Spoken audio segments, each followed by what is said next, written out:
센트럴모텍 기본적 정량적 분석 시작 단계에 오전에 이어서 다시 연이어서 하도록 하겠습니다. 오전에 사실은 녹화해 갖고 손익계산서하고 현금 흐름표까지 다 입력 끝났었거든요. 그 뒤에 흥미에 30분이 날아가 갖고 중간에 좀 끊겼습니다. 그래 갖고 해당 파트를 조금 연이어서 하도록 하고 추가적으로 분석 진행하도록 하겠습니다. 일단 오전에는 여기까지 다 19년 1분기까지 입력을 다 끝냈었거든요. 그다음에 현금 흐름 다 끝냈었고, 그다음에 주요 제품별 매출액도 끝냈습니다. 일단은 잠깐만요. 전자공시로 들어가도록 하겠습니다. 센트럴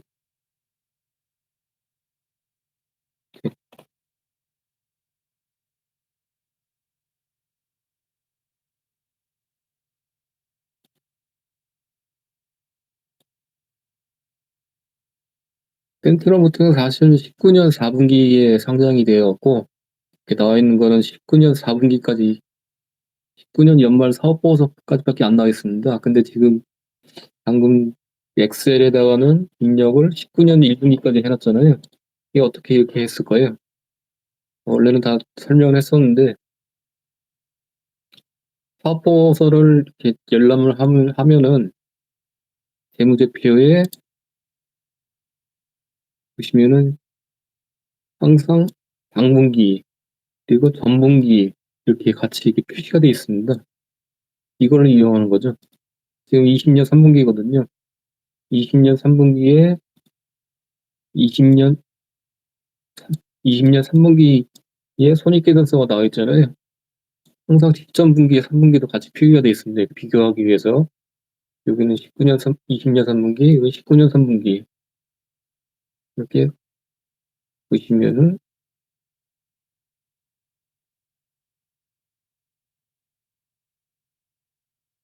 비록 19년 4분기까지밖에 사업보고서가 또 열람할 수 없지만은 이렇게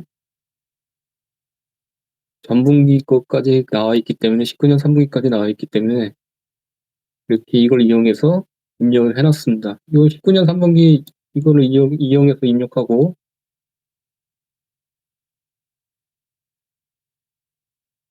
그럼 마찬가지로 여기서 20년 2분기 반기 보고서에서 19년 2분기 반기 보고서도 수치도 파악할 수 있겠죠. 마찬가지로 20년 1분기에서도 19년 1분기까지 수치를 뽑아내서 입력을 가능합니다. 그래갖고 입력을 이렇게 19년 비록 전체적으로 나와 있는 사업보고서는 19년 4분기까지밖에 없지만은 이것들을 이용해서 19년 3분기, 2분기, 1분기까지 매출액, 원가, GPM, 판관비 다 이렇게 입력이 가능합니다. 그래서 이렇게 완성을 했고요. 마찬가지로 현금 흐름도 마찬가지로 이렇게 입력이 다 가능합니다. 이렇게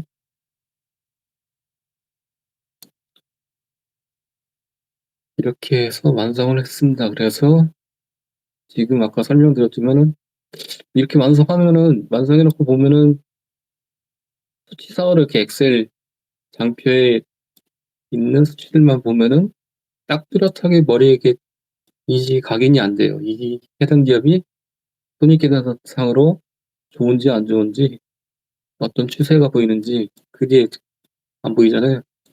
아까 오전에 설명드렸듯이 이 기업의 이제 과거의 이제 정량적 지표들을 나열하는 목적은 뭐냐면은 과거의 이제 장기간 히스토리, 트랙 레코드를 통해서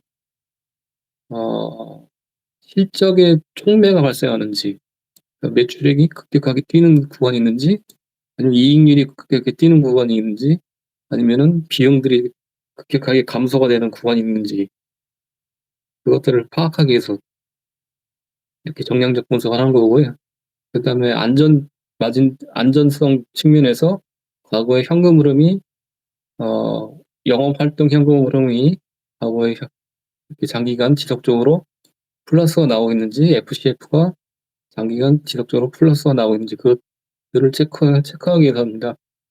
그러면 마찬가지로 이거 두 개를 손익계산서하고 현금흐름표 여기 보시면은 아주 계략적으로는 이게 장표에서는 파악을 할 수 있지만은 좀 더 이렇게 시각화를 시키고 차트를 시키면은 한 번에 인식이 쉽게 가능합니다. 그렇기 때문에 가장 중요한 건 정량점보다 가장 중요한 거는 엑셀 장표를 입력하고 이렇게 도표에다가 이거를 그 해당 기업의 여건에 맞게 차트화를 시키는 겁니다.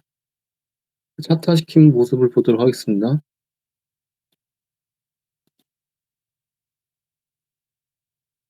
이게 차트화 시킨 거거든요.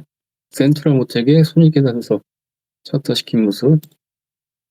매출액, 영업이익, OPM, 오퍼레이팅 프로핏 마진, 영업이익률이겠죠. 이렇게 하고 이 세 가지를 같이 동시에 조합 차트를 만들었고요. 보시면은 매출액 추세가 이렇게 막대 차트로 해요. 그렇게 분기별로 19년 1분기부터 22년 1분기까지 보실 수가 있으십니다. 약간의 계절성이 있어갖고 약간 편차들이 분기마다 있는데요.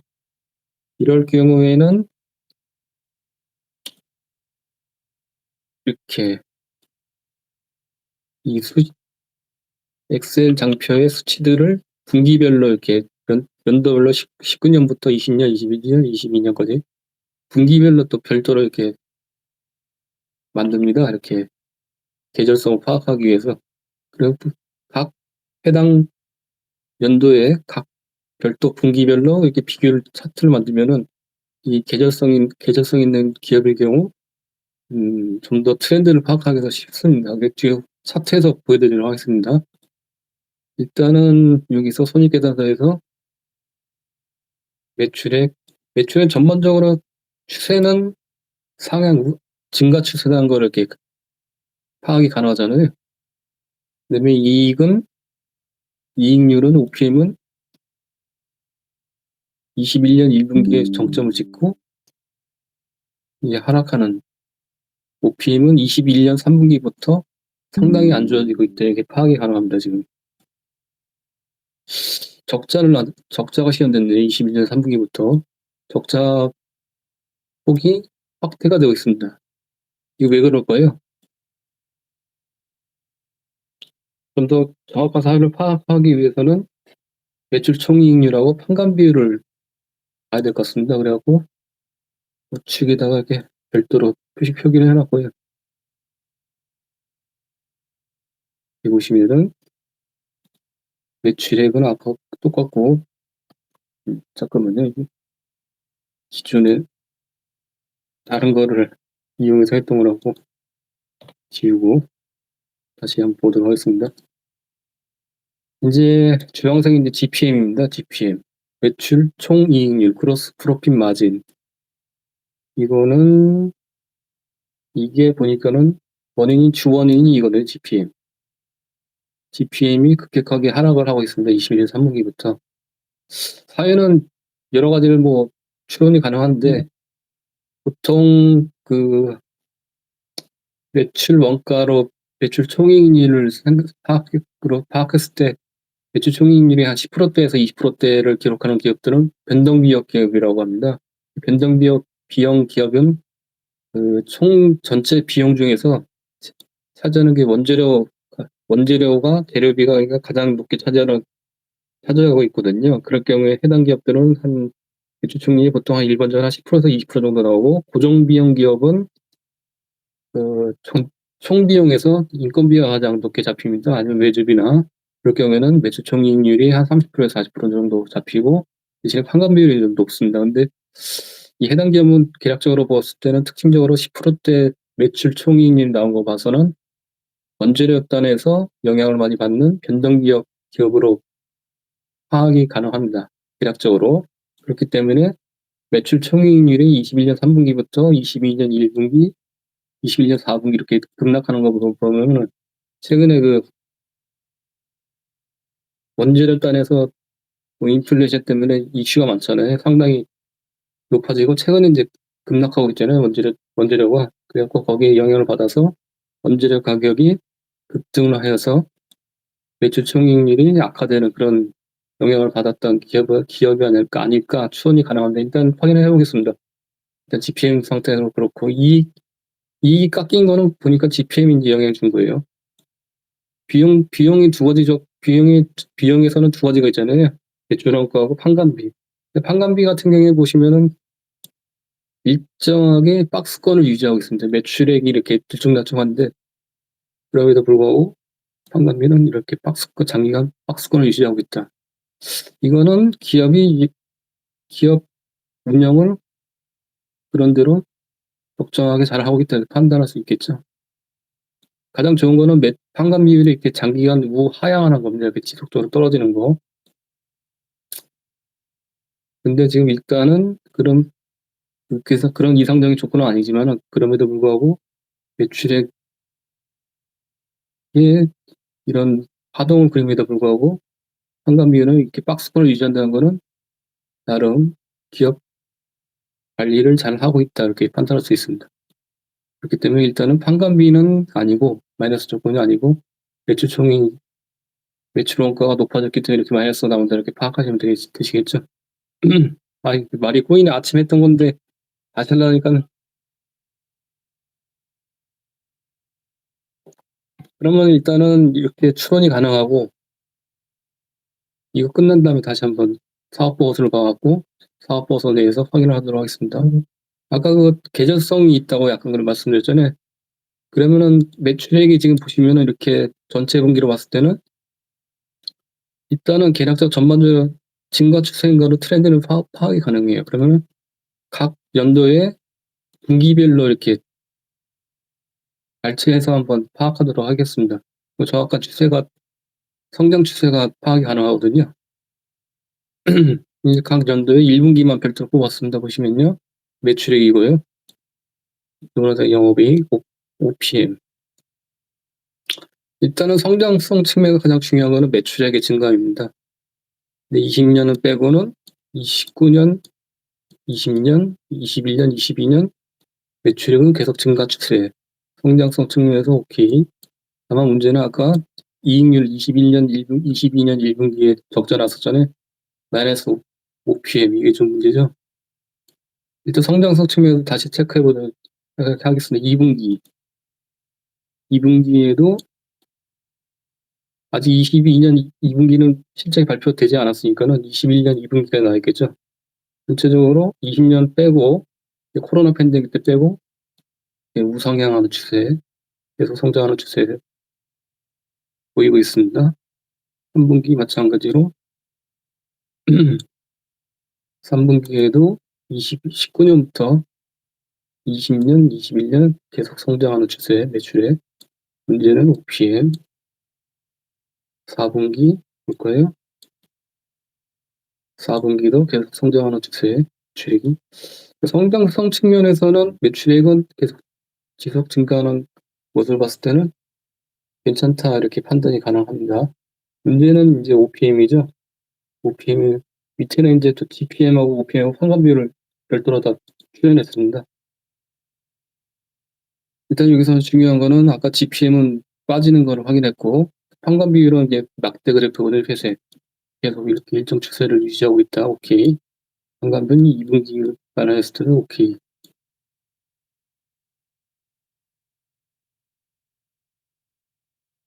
3분기 환관 비율 이렇게 좀 계속 감소 추세를 보니까요. 이것도 좀 좋아 보이는 모습이고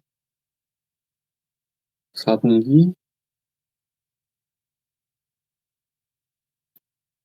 박스권 유지 환관 비율 오케이. 그러면 일단은 문제는 매출액도 보니까는 계속 증가 추세고 환관 비율도 계속 일정하게 유지되고 있고 잘 관리되고 있고 문제는 매출 총이익률이다. 그러면은 과연 이게 실제로 원재료 단에서 비용이 높게 발생해서 문제가 발생한 건가 다시 한번 확인해 보도록 하겠습니다. 일단은 21년 사업보수를 보도록 하겠습니다. 여기서 파악을 하려면은 연결재무제표 주석에서 비용의 성격별 분류라고 있거든요.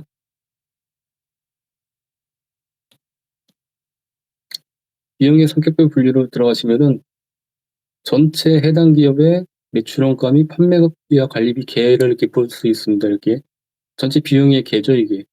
그러면은 세부 매역액이 나와 있거든요. 이 중에서 이 전체 금액 중에 비용 금액 중에서 가장 높게 차지하고 있는 항목이 내역이 면적 원재료의 사용액이네요, 역시. 그러면은 이거는 변동비역 기업이라고 정의할 수 있습니다. 원재료 가격, 원재료 비용 중에서 원재료가 가장 많이 차지하기 때문에 원재료 가격이 급등했으면은 이익률이 침해되겠죠.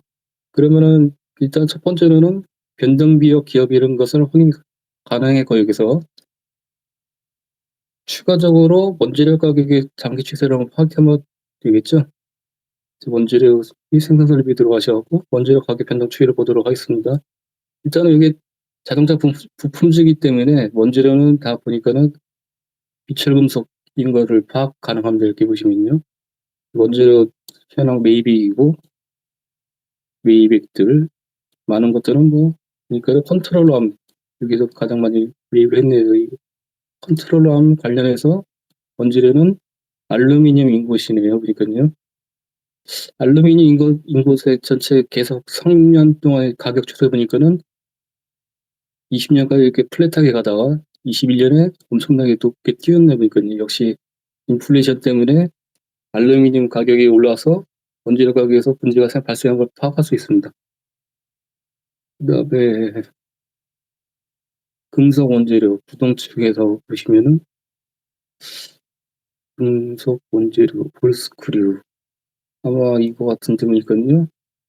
이것도 가격이 꽤 높게 상승했네요 보니까요. 그다음에 AC, 포시, CH 이거 뭔지 모르겠지만은 이것도 원재료 가격이 21년도에 급등했네요. 이거죠. 전반적으로 원재료 가격들이 22년도에 상당히 상승을 많이 한 것을 파악할 수 있습니다. 그럼 22년 1분기 거는 원재료 가격 한번 다시 한번 비교해 볼까요, 그럼요? 22년 1분기. 22년 1분기가 가장 이익률이 낮게 잡혔잖아요.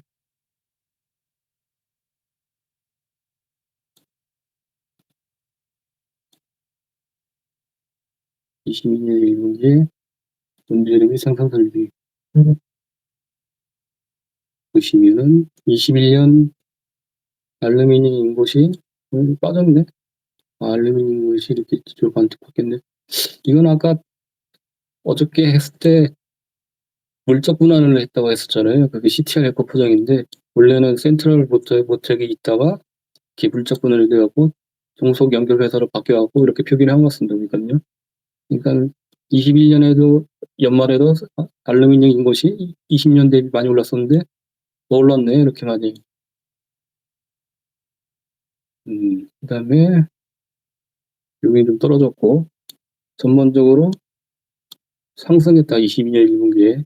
특히 알루미늄 인곳 가격이 특히 많이 상승을 했다. 그래서 매출 원가가 증가도 매출 총이익률 단에서 이렇게 좀 많이 하락하는 원인이 원재료 가격의 상승 때문이었다.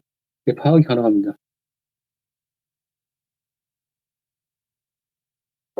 근데 좀 더 정확한 이제 추세를 파악하기 위해서는 이것들을 원재료 가격들을 전체 19년 1분기부터 분기별로 이게 분류 발췌하고 차트화를 또 시키는 거죠. 그렇게 좀 진행할 예정입니다. 그렇다면은 이쯤에서 어저께 여기서 센트럴 모터에서 중요한 게 뭐냐면은 컨트롤암, 현가 부품하고 볼스크류라고 말씀드렸잖아요. 근데 이게 지금 사업보고서 내용을 보면은 이게 잘 모르겠어요. 일단 전기차 관련 친환경차하고 관련하고 연계돼 있다고 그러는데 일단은 해당 내역 이 부품들의 성격들을 좀 파악하는 게 좀 먼저 파악한 다음에 세부적으로 이제 더 정량적 분석하는 게 좋을 것 같아요. 그러니까요. 아직 뭔지 감이 안 잡히잖아요. 그러면은 가장 좋은 건 뭐냐면은 회사 홈페이지나 아니면은 회사 IR 자료 같은 거를 검색하는 거죠. 그래서 한번 보도록 하겠습니다. 센트럴 모텍 IR IR 자료가 있고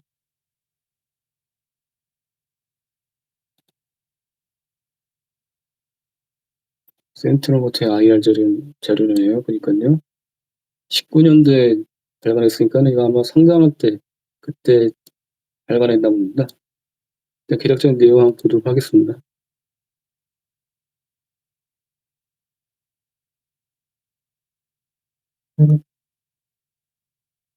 회사 설립이 94년도니까 업력이 좀 오래된 부품 회사네요. 보니깐요. 센트럴 모터의 대표이사님. 성장기 이렇게 보실 수 있고 정밀 가공 부품이하고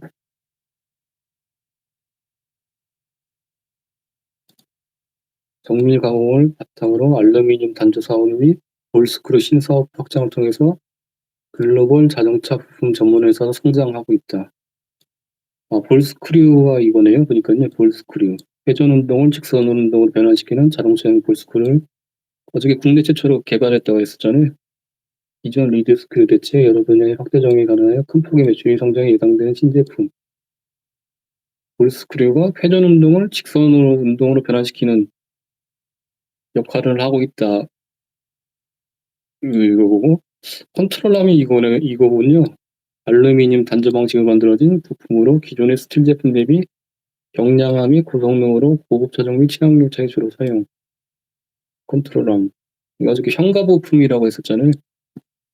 이 두 가지 네 이렇게 근데 이렇게 봐도 아직까지 정확하게 뭔지 잘 모르겠어요. 이게 구동 부품 같습니다. 구동 부품. 구동 부품들은 이거는 내연기관차에 포함되는 거죠. 이거는 전기차 쪽에 포함될 수 있는 거고 어저께 사업보고서상으로 이렇게 파악을 했었거든요. 사업장 속에 사업장이 이렇게 있고 보시면 사업장에서도 보면은 서산 공장은 구동 부품 생산, 밀양 공장에 보니까 첨가 부품하고 컨트롤 생산하는 건 여기 있는 생산 능력이나 아니면은 가동률, 그다음에 생산 양 그런 거 체크할 때 밀양 공장을 주로 체크해야 되는 내용이 있거든요. 요 밀양 체크, 밀양 기억해 놓고요. 볼스크류는 또 울산 공장에서 생산하는 애들이니까요. 그러니까 밀양하고 울산을 주요 공장 키포인트로 해서 체크를 해보도록 하겠습니다. 앞으로 센트럴 GTS는 동속 연결 자회사 고객 네트워크 여기가 이제 중요한 게 나오네요. 그러니까요. 친환경 부품의 제품 경쟁력 바탕으로 국내외 주요 완성차 및 부품업체 안정적인 고객 네트워크 구축. 테슬라가 고객에 포함되어 있고 BMW하고 포드도 포함되어 있고 하여튼 여기 또 테슬라가 뭐지? 미국 쪽 테슬라하고 중국 쪽의 테슬라예요? 그러면 이거? 상해 공장 쪽인가?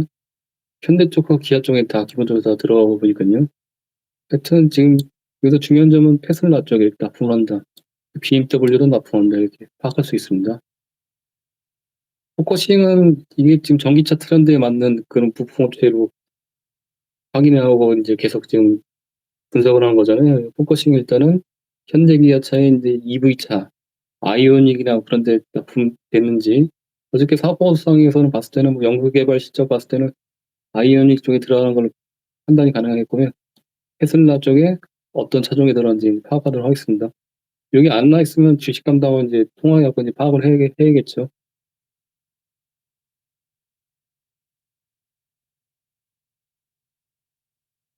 사업 영역 및 경쟁력.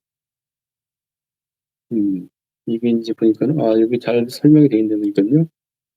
변속기 구동 부품인 것 같은데 이건요. 변속기 부품 이렇게 들어가는데 변속기 쪽에 들어가는 거 보니까는 변속기 여기 이제 차종 소나타, 그랜저, 아반떼, K5, K7, G90, G80, 제네시스에 다 들어가는 거니까요. 제네시스에 들어가는 거는 보니까 괜찮아 보이네요. 그다음에 하이브리드 차량, 아이오닉, 1호 코너 등에 적용되고, 전기 차량, 현대기아차 전 차종에 적용되네요. 이것도 괜찮네요. 그러니까요. 그 이거 친환경 차량 부품의 구동부터, 로터 샤프트, 그다음에 샤프트 로터, 그래갖고 차세대 전기차 플랫폼의 애니, 이 19년도 거니까 애니가 뭔지 한번 확인해 보도록 하겠습니다. 이 아이오닉 아닌가요? 적용 예정. 샤시 구동 부품.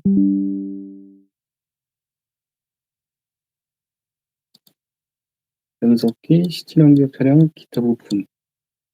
그럼 친환경 차량에 들어가는 부품들의 매출 비중이 몇 프로인지 그것도 파악을 해야 될 것 같습니다. 아까 그 컨트롤암하고 볼 스크류가 친환경 차량에 들어가잖아요. 그 매출 어떻게 기호로는 컨트롤암 현가 부품이 지금 한 구동 50대 50 정도로 들어간 것 같은데 약 대략 50% 정도 기억이 나는데요. 좀 더 정확하게 판단 파악하도록 하겠습니다. 이 말이 좀 계속 꼬이네. 알루미늄 단자품 이게 중요한 거죠. 이게 전기차 쪽에 들어가는 부품이죠. 차체의 무게를 안정적으로 지탱하고 차량의 상하좌우 움직임을 제어하는 구조물. 컨트롤암, 이 컨트롤암 같은데 그러니까요. 아까 봤던 거. 국내 최초로 개발해서 납품하고 있다. 24% 경량화 가능하고 차량 경량화를 위한 알루미늄 남자 부품의 구성 전쟁이며 국내 유일 생산 기술과 양산 시설 보유를 핵심 사업으로 성장. 아까 밀양 공장에서 만들어내고 있었다고 했었잖아요.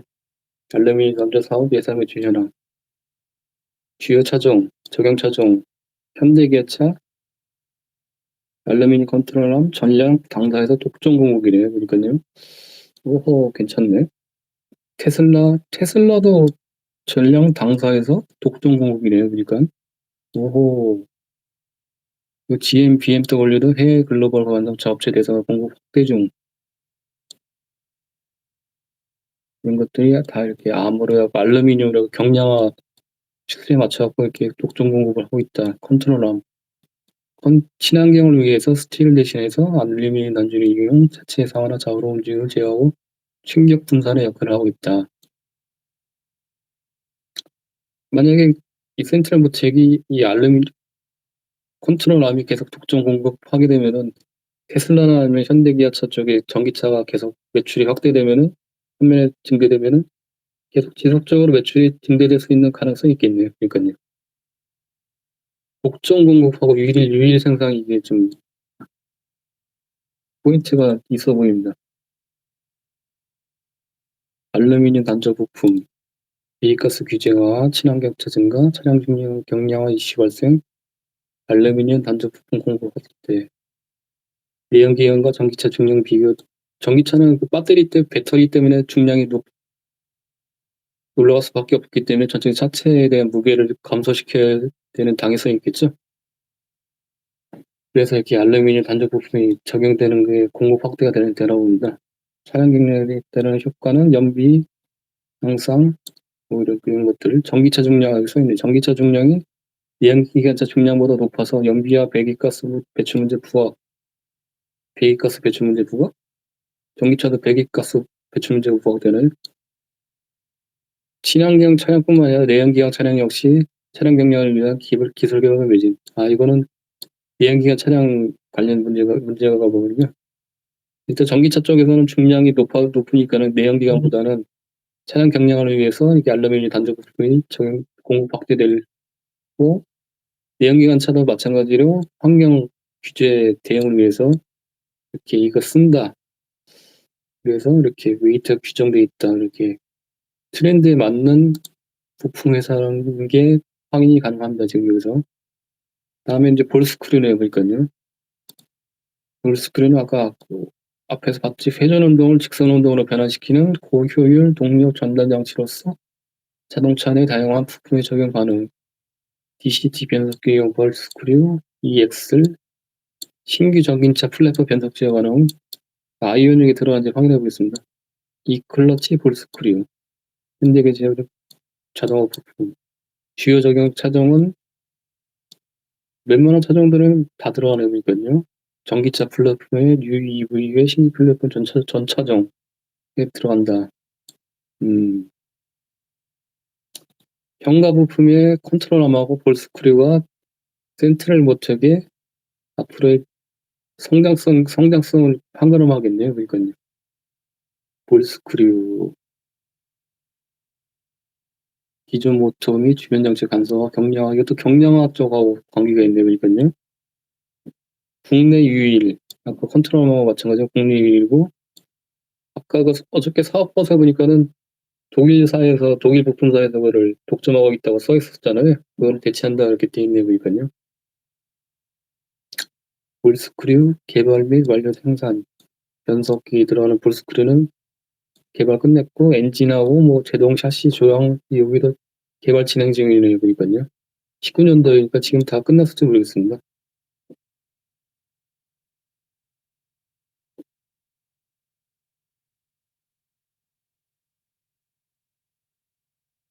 자동차 산업 패러다임 변화에 따른 친환경 부품 수요 증가, 컨트롤함과 볼스크류 중심으로 친환경 차량이 필수적인 신규 제품의 매출 확대로 자동차 산업의 구조적인 변화에 유연하게 대처.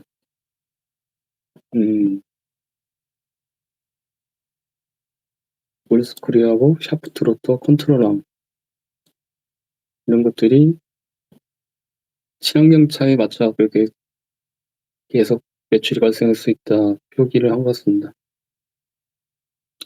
실제로 그런지 한번 확인해 보겠습니다. 국내 최초 볼스크류 개발러 신규 매출 확대.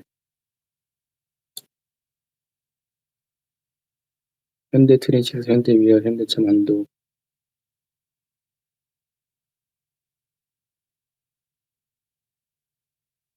19년도 얘기니까요.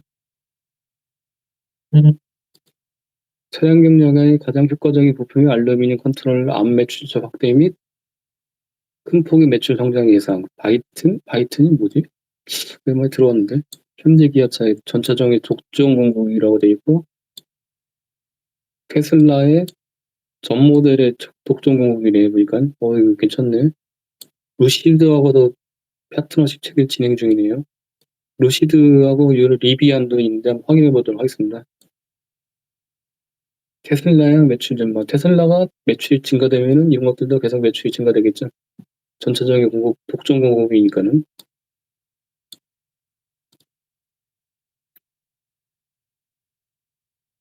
볼스크류. 안정적인 트라이얼 앵글, 삼축 사업화 구도 완성으로 사업 잔호 사업에 능동적으로 볼스크류 국내 독점. 알루미늄 컨트롤러 국내 독점. 정밀 가공 부품 나오고, 기술력이 좀 있네 보니까요. 독점 유일의 생산이고 독점 공급이니까는.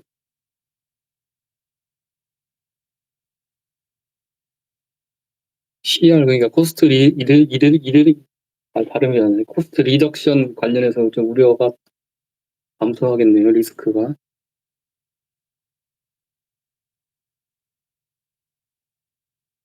이렇게 갖고 전반적으로 봤는데 계략적으로 파악을 할 수 있었네요. 컨트롤하고 볼스크류가, 특히 컨트롤암이 이제 국내 유일이고 독점 공급, 테슬라하고 현대 기아차 쪽에 독점 공급하고 있다. 그렇다면은 19년도 자료니까요, 이게.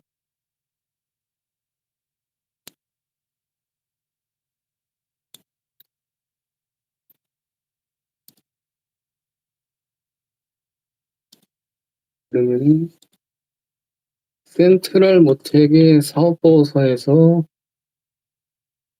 매출이 지속적으로 잘 나오는지 확인을 해보도록 하겠습니다. 현가 부품하고 볼스크류가 가장 중요하잖아요. 그래서 보면은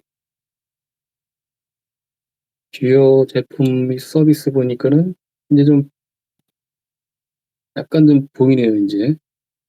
현가 부분, 현가 부분이 가장 중요하잖아요. 볼스크린은 별도로 이렇게 뽑아 놓지는 않았네, 제품별로 분류해서. 볼스크린 별도로 뽑아 놓지 않았네요. 이거는 한번 볼스크린은 어디에 포함되는지 한번 확인해 보도록 하겠습니다.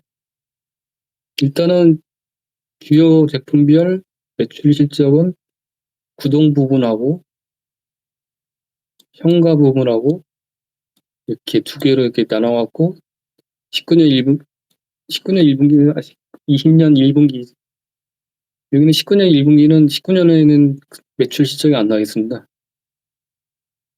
그렇기 때문에 20년 1분기까지밖에 산출이 발제가 가능할 수밖에 없고요. 이렇게 구동 부분, 현가 부분에 하고 발제를 아까 오전에 다 했었는데 과정들을 해 놨었는데 그게 잘려 갖고 일단은 입력한 거를 보여드리도록 하겠습니다. 이렇게 하고 구동 부분, 센트럴 모텍, 현가 부분, 그다음에 구동 부분 센트럴 DTS. 실질적으로 구동 부분을 그렇게 중요하게 여기는 건 아니죠. 여기서 핵심은 현가 부분입니다. 현가 부분. CTR 에코 포장을 22년 1분기에 물적 분할해 갖고 1월 1일 날 별도로 1분기에 별도로 표기가 됐어요. 근데 지금 이게 장기 데이터를 파악하기 위해서는 요거를 이렇게 별도로 하면은 좀 헷갈리잖아요. 그래 갖고 제가 임의적으로 여기다가 이렇게 요 금액을 이렇게 포함시켜 놨어요. 여기 현가 부분에 과거 추세하고 비교하기 위해서. 그러면은 일단 이렇게 보시면은 계속 뭐 증가 추세인 거는 알겠는데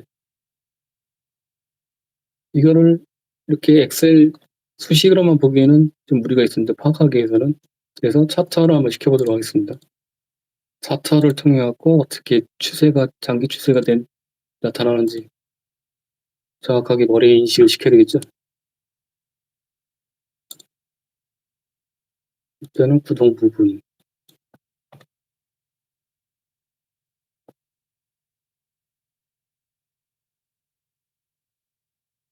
아이고, 오전에 했던 거 또 올라오니까는 지겨워서 못하겠네요. 현가 부분. 말도 계속 꼬이고.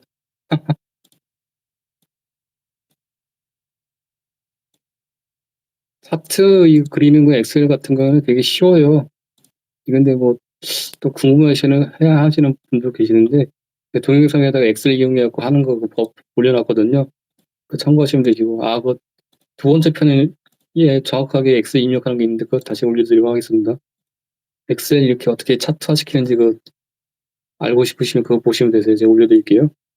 이렇게 이제 장기 차트하게 분기별로 추세를 근데 장기 우상향하고 있네요, 보니까요. 차트 제목. 이게 다 이제 앞으로 이제 그 분석 보고서에 들어갈 기본적인 데이터가 되는 거죠. 제품별 매출액이잖아요. 정확하게 말씀드리면 주요 제품별 매출액. 이렇게 보면은 데이터 테이블도 집어넣고 범례도 집어넣고 이쪽에 집어넣고 보면은 이렇게 완성이 됐습니다. 중요한 거는 현가 부품이잖아요. 현가 부품. 현가 부분에 컨트롤 암, 친환경차에 들어간 거 주황색인데 21년 2분기에 정점 찍고 21년 3분기에 뚝 떨어지네 보니까. 왜 그럴까? 다시 21년 4분기에 올라갔다가 22년 1분기에 떨어졌네 보니까요. 현대기아차 전기차하고 그다음에 테슬라의 독점 공급인데 21년 3분기에 좀 문제가 있었나? 22년 1분기에는 테슬라 쪽에 상해 공장 셧다운 뭐 그런 것 때문에 매출이 좀 빠진 것 같기도 하는데 보니까 일단 전반적인 추세는 올라갔다가 약간 플랫하게 다시 이제 보합으로 가는 추세네 보니까요. 22년 2분기에 22년 2분기 같은 경우에는 이제 상해 공장 셧다운이 많이 영향을 끼쳤을 거 아니에요. 테슬라 쪽에 매출 실적도 잘 안 나오고 그러니까는 이거 영향받아 갖고 쪼끔 더 이게 빠졌을 수도 있는 가능성이 있겠네요, 이게 지금 현관 부품이 좀 많이 올라왔으면 매출이 크게 높게 올라왔으면은 좀 괜찮아 보였을 텐데 이건 좀 아쉬운 부분이 있네요, 보니깐요. 구동 부분은 전반적으로 계속 상향 추세고 매출액이. 네, 구동 부분 센트럴 DTS 자회사도 마찬가지로 계속 상승 추세고. 아까 근데 계절성이 있다고 말씀드렸잖아요.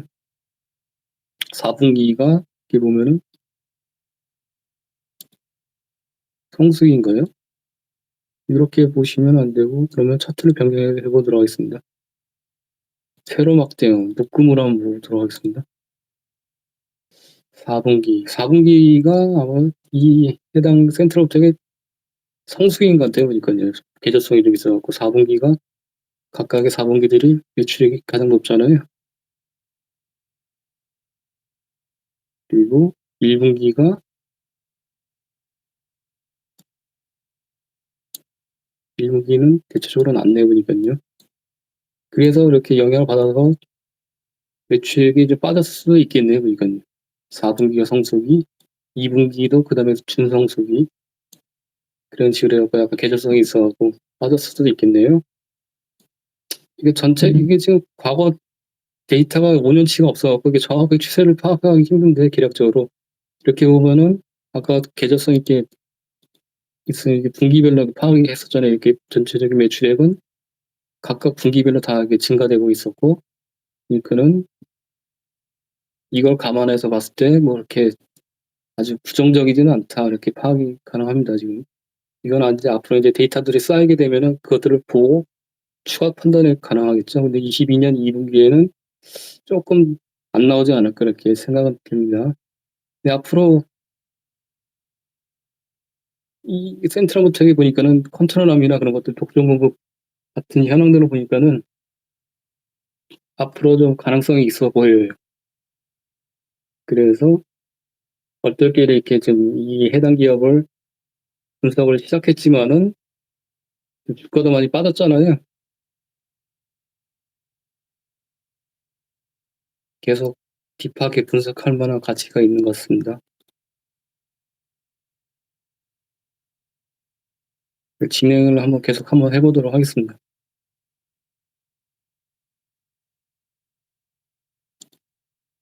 제품 가격 추세도 인제 다 입력해 보고 재고 자산과 관련 것도 입력해 보고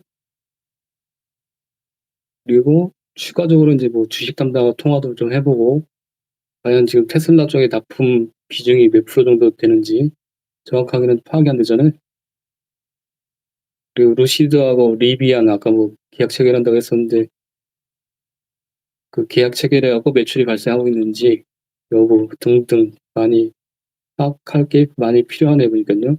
그래서 인제 이런 차트들이 인제 다 완성되면은 그 주식 담당하고 인제 IR 분하고 통화한 내용들을 바탕으로 그 여러 가지 이제 좀 검색을 좀 해 봐야 되겠죠. 과연 이게 어떻게 진행되고 있는지 좀 더 딥하게 그런 것들을 다 인제 포함시켜 갖고 이 차트들도 포함시켜 갖고 분석 보고서 인제 기초 자료가 되는 거죠. 그래 갖고 분석 보고서를 쓰도록 하겠습니다. 그래 갖고 이런 지금 정량적 분석 통해 갖고 정성적 분석까지 해 갖고 이렇게 계속해 갖고 진행해 갖고 분석 보고서까지 쓰는 것까지 한번 보여 드리도록 할게요, 한걸요. 오늘은 여기까지 하도록 하겠습니다. 아까 했던 건데 또 하려니까 지치네요, 이거는. 말도 꼬이고. 감사합니다.